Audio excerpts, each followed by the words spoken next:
కోరుకుని పిలుచుకుని ఏర్పరచుకున్న దేవుడే మన సహాయం. నిజమేగా?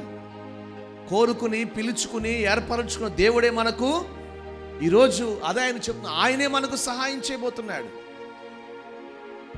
కానాను స్త్రీకి తన కుమార్తె స్వస్థత పొందాలి అన్న సహాయం, స్వస్థత అనే సహాయం.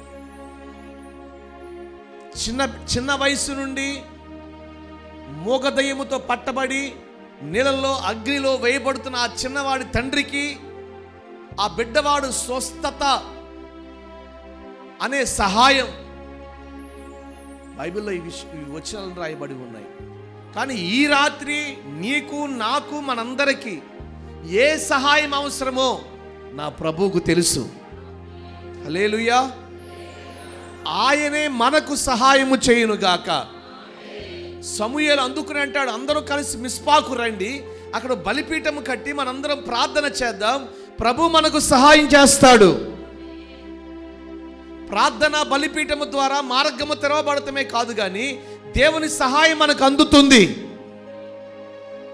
దేవుని సహాయం మనకు అందుతుంది. హల్లెలూయా, హల్లెలూయా. ఈ రాత్రి దేవుడు మనకు సహాయకుడై ఉండును గాక.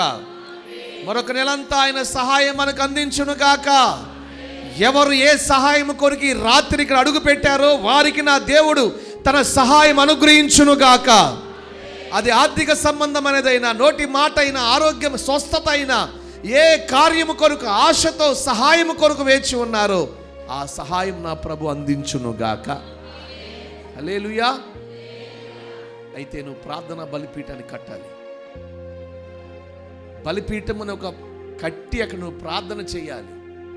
అప్పుడే దేవుని సహాయం నీకు అందుతుంది.